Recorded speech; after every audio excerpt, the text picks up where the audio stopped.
Hello everyone, कैसे हैं आप लोग। आई होप आप बारिश के पूरे मजे ले रहे होंगे घर बैठ के। ठीक है, चलिए अच्छी बात है, मजे लेते रहो। लेकिन बेटे मजे के साथ साथ हमारा जो काम चल रहा है, जो टॉपिक हमारा चल रहा है, मैंने कोशिश करी कि चलो भाई आज बारिश की वजह से बैच नहीं हो पा रहा, कोई बात नहीं, तो हम आज की क्लास रिकॉर्डेड कर लेते हैं। अगर मैं बैच रखता तो हो सकता है कि कुछ लोग आ भी जाते, लेकिन बाकी सबका कहीं ना कहीं नुकसान होता। तो चलिए एक काम करते हैं, आज की क्लास हम रिकॉर्डेड देख लेते हैं। और ये मेरी आप सबको बड़ी सिंपल सी एडवाइस कि आप सभी लोग ये क्लास जरूर देखें पूरी लास्ट तक, और अपने पास नोट कर लें जो भी मैं आज पढ़ाऊंगा वो। क्योंकि कल जब आपकी ऑफलाइन क्लास होगी तो मैं सबसे पहले वही काम चेक करूंगा जो आज मैं क्लास में करा रहा हूँ। और फिर आपको पता ही है कि क्या होना है, तो मैं ऑनलाइन ऐसी बातें बोलूँ तो अच्छी बात थोड़ी है। तो हम जो है आराम से ये वाली क्लास अटेंड कर लेते हैं।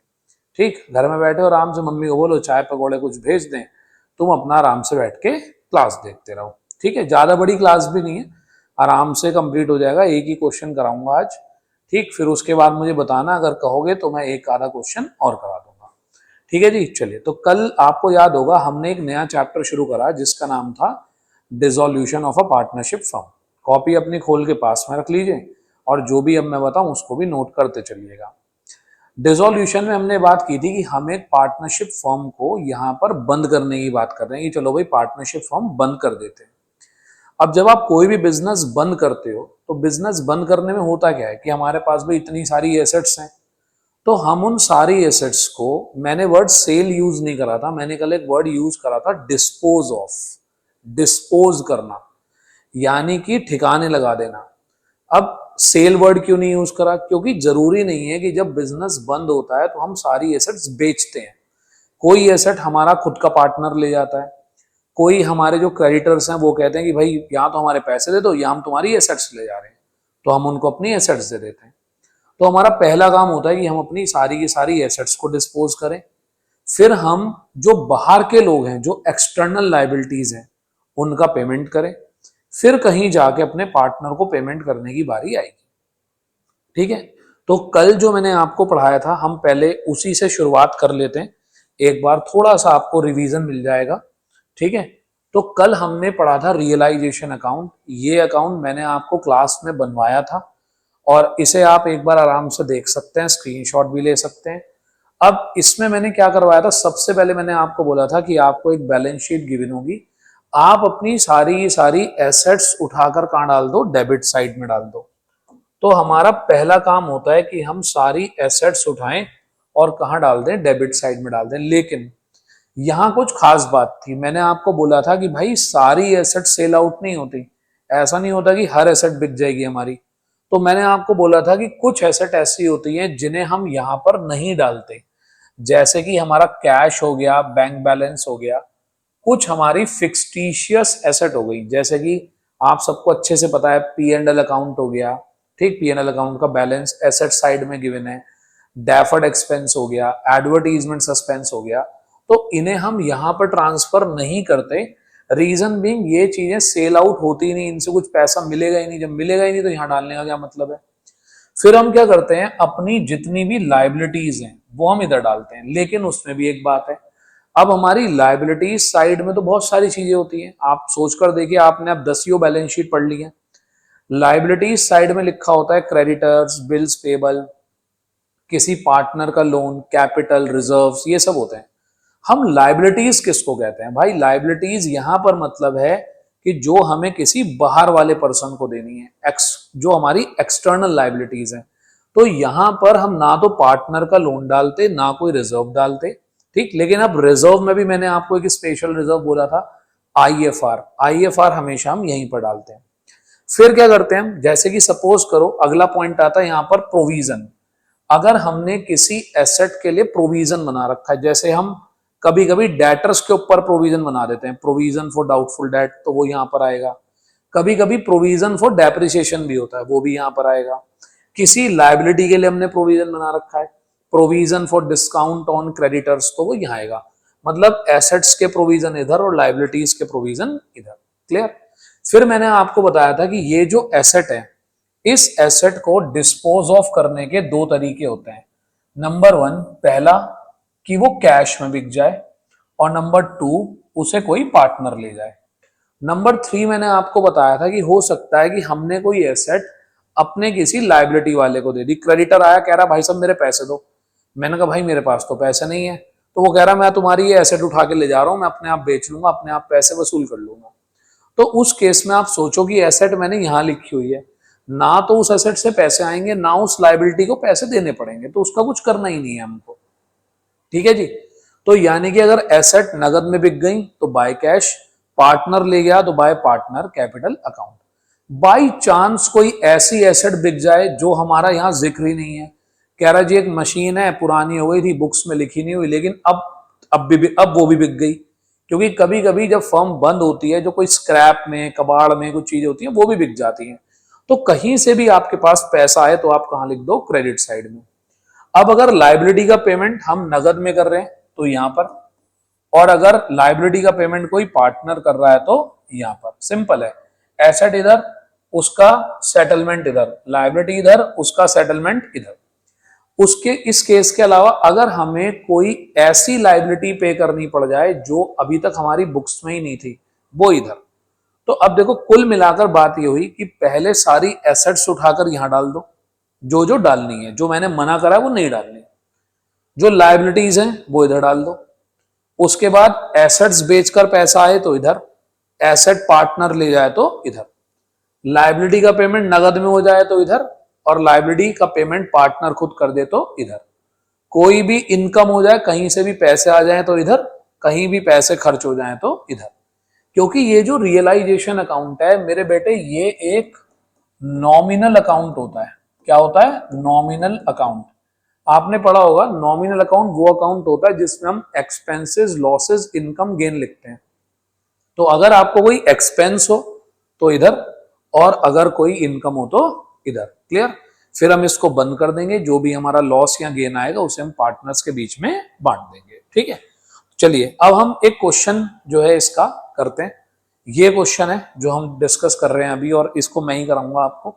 बस आप अपने पास क्या कर लेंगे, इसको नोट कर लेंगे, इसके सॉल्यूशन को। ऐसे 10 क्वेश्चन करेंगे हम। ऐसा नहीं कि आपको कोई क्वेश्चन कॉपी करने की जरूरत है, लेकिन आपको आंसर कॉपी कर लेना है अपने पास क्लास में से देख के। ठीक है? और मैं आपको पक्का बता रहा हूँ, देखो मैंने ये वीडियो जो है, कोई ऐसा नहीं है कि मुझे जो है यूट्यूब पे इसको कहीं सर्कुलेट करना है तो बनाई है। लेकिन यूट्यूब एक अच्छा मीडियम है कि भाई मैं अपनी बात आप तक कैसे पहुंचाऊं। बाई चांस इमरजेंसी में छुट्टी हो गई ऑफलाइन बैच की, तो मैं पहले ही आपको बता रहा हूं, जितने भी बच्चे हैं, एक एक बच्चा ये क्लास जरूर देखेगा। मैं पहले ही बता रहा हूं आपको। कल मैं बिल्कुल ईमानदारी की बात बता रहा हूं, अगर आपने ये मेहनत खराब करवा दी, मैं आपके पेरेंट को बुला लूंगा या हैंड टू हैंड। तो कृपा करके आपने एक एक दिन खराब मत करो। यही अच्छी बात है कि चलो घर बैठ के हमें कुछ करने का मौका मिल रहा है, वरना खाली बैठे रहेंगे क्या फायदा होगा उसका। ठीक है, तो चलो एक क्वेश्चन करने में कोई ऐसी आफत भी नहीं आ रही कि हम कर नहीं पाएंगे क्वेश्चन, या इतना ही हम व्यस्त हैं घर में बारिश होने के बावजूद भी कि हमारे पास एक क्वेश्चन करने का भी टाइम नहीं है, या इतने ही बड़े वीआईपी हैं कि हम जो है यूट्यूब भी नहीं चलाना चाह रहे। तो भाई देखो ऐसा मत करो, पढ़ने की रिक्वायरमेंट जितनी तुम्हारी है उतनी मेरी है। ठीक, तो देखिए जी, ये हमारे पास एक बैलेंस शीट है और ये यहाँ पर इसकी एडजस्टमेंट है। तो ऐसे ही पहले करने से पहले अभी मैंने क्या बताया था कि हम रियलाइजेशन अकाउंट बनाएंगे, एसेट्स को ट्रांसफर करेंगे डेबिट में। तो अब आप देखिए इनमें से कौन सी एसेट ट्रांसफर होगी। देखिए जरा, तो बैंक ट्रांसफर नहीं होगा, स्टॉक डेबिट में चला जाएगा, डेटर, फर्नीचर, प्लांट और इन्वेस्टमेंट P&L ट्रांसफर नहीं होगा। तो सबसे पहला काम तो हमारा यही है कि हम उन एसेट्स को कट कर दें कि जो रियलाइजेशन की डेबिट में ट्रांसफर नहीं होंगी।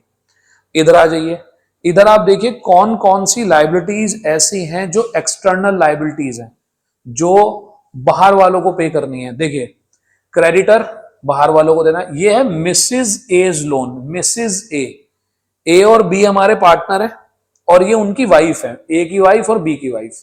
बेटे ए और बी का खुद का लोन तो यहां नहीं आएगा रियलाइजेशन में, लेकिन उनकी वाइफ का लोन, वाइफ के लोन को हम ऐसे ही मानेंगे जैसे किसी बाहर के पर्सन का लोन होता है।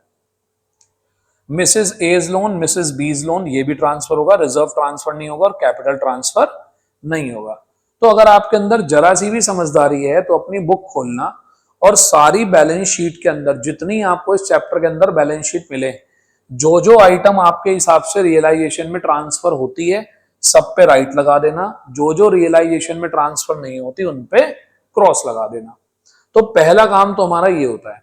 उसके बाद यहां सारा लिखा होता है कि हमने कौन सी एसेट और कौन सी लायबिलिटी का क्या यूज किया। ठीक है जी। तो चलिए, तो अब हम इस क्वेश्चन को कर देते हैं, जैसे हम अपना नॉर्मल क्लास में करते हैं वैसे ही हम इसे करने की कोशिश करेंगे। और आप लोग भी मेरे साथ साथ अब फटाफट से अपनी कॉपी में बना लीजिए रियलाइजेशन अकाउंट। ठीक है बेटे, 2-4 बच्चों के लिए मैं खास तौर पे बता रहा हूं कि चुपचाप से अच्छे बच्चे बन के क्वेश्चन कर लेना। मैं कल पकड़ूंगा जरूर। अब ऑनलाइन मैं किसी बच्चे का नाम लूं, बताओ कितनी गलत बात है। ठीक, क्योंकि यूट्यूब पे क्लास तो पड़ी रहेगी। आने वाले भविष्य में भी कोई बच्चा देखेगा तो कहेगा यार बताओ सर तो इस 100 एंड 100 बच्चे का नाम ऑनलाइन ले रहे हैं, इसका मतलब ये बैच में भी नहीं पढ़ता होगा। ठीक है, तो आप समझ जाओ किन किन को पकड़ूंगा मैं कल। तो आप अच्छे तरीके से बिल्कुल इस क्वेश्चन को, चलिए फॉर्मेट बनाइए फटाफट और हम करेंगे रियलाइजेशन अकाउंट। सही है, चले जी। तो रियलाइजेशन अकाउंट बनाना है हमें। पर्टिकुलर्स अमाउंट, पर्टिकुलर्स अमाउंट, ये हम क्या बना रहे हैं जी, हम बना रहे हैं रियलाइजेशन अकाउंट। ठीक है, तो अब बताइए मैंने आपको पहला स्टेप क्या बताया था कि हम एसेट्स क्या कर देंगे, डेबिट साइड में ट्रांसफर कर देंगे। तो हम एसेट्स क्या कर देते हैं, डेबिट साइड में ट्रांसफर। कौन कौन सी एसेट्स को छोड़ दो, एक तो बैंक को छोड़ दो और एक P&L को छोड़ दो, बाकी सारी एसेट्स अपनी बुक वैल्यू पे ट्रांसफर हो जाएंगी। तो 2 हमने इधर लिख लिया स्टॉक, स्टॉक है हमारा 6000। उसके बाद आ गया हमारा डेटर्स, डेटर्स है हमारा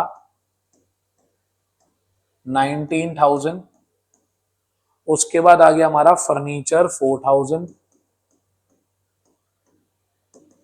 फर्नीचर आ गया हमारा 4,000।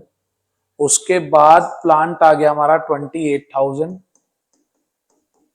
प्लांट 28,000 आ गया। उसके बाद इन्वेस्टमेंट है हमारी 10,000 टू इन्वेस्टमेंट, ये आ गई हमारी 10,000। ठीक है, तो हमने क्या करा, ये सारी की सारी जो एसेट्स हैं ये हमने क्या कर दी, इधर डेबिट साइड में ट्रांसफर कर दी। अब इधर मैंने आपको बोला एक तो रिजर्व ट्रांसफर नहीं होंगे और ए और बी का जो है कैपिटल अकाउंट यहां ट्रांसफर नहीं होगा। तो अब इधर की तरफ आ जाइए, तो हमने लिख दिया इधर बाय क्रेडिटर्स, क्रेडिटर्स हो गए हमारे 38,000 के। फिर आ गया बाय मिसेज एज लोन, ए की वाइफ का लोन 10,000। फिर आ गया बाय मिसेज बीज लोन, बी की वाइफ का लोन आ गया। ठीक है जी, रिजर्व ट्रांसफर नहीं होते। अब एक काम करता हूं, मैं पेन चेंज कर देता हूं ताकि आपको ये दिखाई देता रहे कि ये वाली इंफॉर्मेशन तो मैंने डाली है क्वेश्चन की बैलेंस शीट से देखकर, और अब जो कर रहा हूं वो इंफॉर्मेशन मैंने एडिशनल इंफॉर्मेशन में से देखी है। एक एक करके आराम आराम से पढ़ते चलते हैं। कहता है question, A agree to take the investment at 8,000। A कह रहा है कि भाई साहब मैं इन्वेस्टमेंट ले जाता हूं। इन्वेस्टमेंट किधर है, ये रही, ये इन्वेस्टमेंट है हमारी। इन्वेस्टमेंट को कौन ले आने के लिए तैयार है, ए। तो मैंने आपको क्या बोला था, एसेट होती है इधर और इसका सेटलमेंट होता है इधर। तो मैंने यहां लिखा बाय एज कैपिटल, कि भाई ए जो है इन्वेस्टमेंट ले जाने को तैयार है। कितने में, 8 में, 8,000 में। कल मैंने आपको एक बात और बोली थी कि जो हमारे पिछले चैप्टर हैं वहां हम एक एक एसेट का फायदा नुकसान देखते हैं कि 10 वाली चीज 8 में तो मुझे 2 का नुकसान हो गया। यहां नहीं करते ऐसा, यहां सिंपल है, 10 की चीज 8 में बिक गई तो अपने आप उसका 2,000 का नुकसान जब हम इसको बंद करेंगे अपने आप आ जाएगा। अगला देखो, अगला पॉइंट कहता है टू पे ऑफ मिसेज एज लोन, साथ ही साथ कह रहा है कि अपनी वाइफ का लोन भी मैं खुद पे कर दूंगा। तो मिसेज ए इधर है तो उसका पेमेंट होगा इधर, और पेमेंट कौन कर रहा है, ए कर रहा है। तो यहां लिख दो आप एज कैपिटल। क्या कर दिया इनने, मिसेज ए का लोन पे कर दिया। ये जो मैं ब्रैकेट में लिख रहा हूं आप बोर्ड एग्जाम में बिल्कुल ना लिखें, कोई जरूरत नहीं होती इसकी, ठीक है जी। पूरे 10 का 10 में पे कर दिया, तो मिसेज ए लोन भी पे हो गया। आगे चलते हैं। Other asset were realized as follows by cash, ठीक है। अब जो जो एसेट है आपकी, क्या क्या बिक गया आपका, स्टॉक, स्टॉक आपने बेच दिया 5,000 में। बाय कैश आपने डेटर्स बेच दिए, मतलब रियलाइज कर लिए 18,500 में। आपने फर्नीचर डिस्पोज कर दिया 4,500 में। और आपने सॉरी बाय कैश फर्नीचर लिखना कैश के नाम से ही है। उसके बाद by plant, by cash plant, ये जो भी मैं ब्रैकेट में लिख रहा हूं इसकी बोर्ड एग्जाम में कोई रिक्वायरमेंट नहीं है। और आप ऐसा भी कर सकते हैं जैसे कि ये सारी एसेट्स कैश में रियलाइज हो रही हैं, तो इन सबको एक साथ जोड़ के एक ही एंट्री बना दो और बस यहां टिक लगा लेना कि स्टॉक भी रियलाइज हो गया, डेटर भी रियलाइज हो गया, फर्नीचर भी रियलाइज हो गया, प्लांट भी रियलाइज हो गया, और इन्वेस्टमेंट कौन ले गया, ए ले गया। तो कायदे में हमारी सारी एसेट रियलाइज हो चुकी। अब आगे चलते हैं। एक्सपेंस ऑफ रियलाइजेशन, मैंने अभी बताया था कि एक नॉमिनल अकाउंट भी है ये, इसमें खर्चे डेबिट में आते हैं। तो ये हो गया हमारा रियलाइजेशन एक्सपेंस, और ये आ गया हमारा रियलाइजेशन एक्सपेंस कितने का है, 1,600 रुपये। तो ये भी हमने यहां पे लिख दिया। उसके बाद क्रेडिटर एग्रीड टू एक्सेप्ट 37,000, तो ये रहे हमारे इधर क्रेडिटर कितने के हैं, 38 के। और ये कितने पैसे लेने को तैयार है, ये लेने को तैयार है 37। क्लियर। तो हमारे ये भी हो गए। अब सुनिएगा बात ध्यान से, हमारा पूरा क्वेश्चन खत्म हो गया। नीचे कह रहा है प्रॉफिट एंड लॉस शेयर होता है 3:2 में। पूरा क्वेश्चन खत्म हो गया। सारी एसेट्स हमारी डिस्पोज हो चुकी, कोई पार्टनर ले गया, कोई नगद में बिक गई। क्रेडिटर का ही पेमेंट हो गया, मिसेज ए के लोन का पेमेंट हो गया। लेकिन आप एक बात देखिए, क्वेश्चन पूरा खत्म हो गया लेकिन उसने अभी तक मिसेज बी के लोन के बारे में कुछ नहीं कहा, ठीक। तो मैंने कल भी आपको बताया था कि अगर वो किसी लायबिलिटी के बारे में साइलेंट है तो हमें उसका पूरा पेमेंट करना है, और अगर किसी एसेट के बारे में साइलेंट है तो एसेट में थोड़ी सी बात एक्स्ट्रा है कि अगर वो एसेट टेंजिबल है, टेंजिबल आप समझते हैं प्लांट मशीन बिल्डिंग, तो उससे पूरे पैसे मिलेंगे। और अगर वो इंटेंजिबल है जैसे कि goodwill, patent, trademark, computer software, ये सब चीजें, तो हम मानेंगे उनसे कोई पैसा नहीं मिल रहा, ठीक है। लेकिन अभी आप इतना ज्यादा मत सोचिए, अभी एक दो ही क्वेश्चन हुए हमारे। फिलहाल तो अब इतना समझो, एसेट इधर लायबिलिटी इधर, कौन सी एसेट नहीं ट्रांसफर करनी, कौन सी लायबिलिटी नहीं ट्रांसफर करनी। एसेट नगद में बेची तो बाय कैश, पार्टनर ले गया तो पार्टनर का नाम, लायबिलिटी का पेमेंट नगद में तो टू कैश, लायबिलिटी का पेमेंट पार्टनर कर रहा है तो पार्टनर का नाम। जिस एसेट और लायबिलिटी के बारे में साइलेंट है उसका पूरा पेमेंट होना है, एसेट में टेंजिबल का और लायबिलिटी में सबका। तो मिसेस बी के बारे में वो साइलेंट था, तो मैं मिसेस बी का भी क्या कर दूंगा, पूरा पेमेंट करूंगा, ठीक है जी। तो मिसेस बी का मैंने यहां पूरा पेमेंट कर दिया 15,000 का 15,000। क्लियर है। आई होप यहां तक बात आपको क्लियर होगी।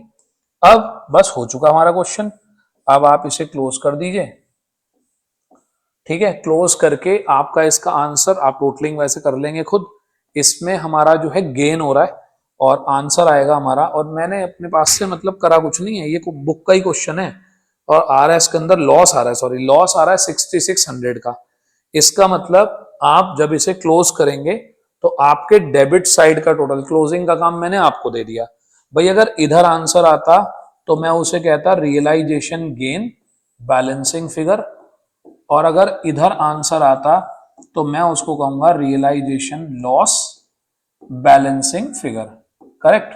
तो इस क्वेश्चन में आंसर ही देखकर बता रहा हूं मैं कि कितना आ रहा है 6600। क्लियर है।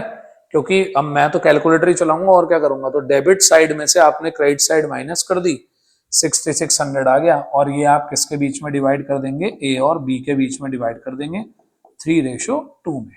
क्लियर है। तो आई होप आपको मेरी बात क्लियर हो गई होगी। तो ये हमारा क्वेश्चन था, क्वेश्चन आपके सामने है, बुक का क्वेश्चन है, आपकी बुक का नहीं है, लेकिन हाँ बुक का क्वेश्चन है। तो आपने क्या करा, एसेट्स डेबिट में डाल दी, लायबिलिटीज क्रेडिट में डाल दी।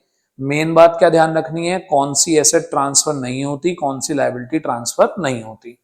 अब आपका कल के लिए, क्योंकि कल क्लास होगी हमारी ऑफलाइन, तो आपके अभी जो बता रहा हूं मैं ग्रुप पे मैसेज भी कर दूंगा, सारे के सारे क्वेश्चंस के अंदर आपको ये टिक लगा के लाना है कि कौन कौन सी एसेट रियलाइजेशन में ट्रांसफर होगी और कौन सी एसेट रियलाइजेशन में ट्रांसफर नहीं होगी, कौन सी लायबिलिटी रियलाइजेशन में ट्रांसफर होगी, कौन सी रियलाइजेशन में ट्रांसफर नहीं होगी।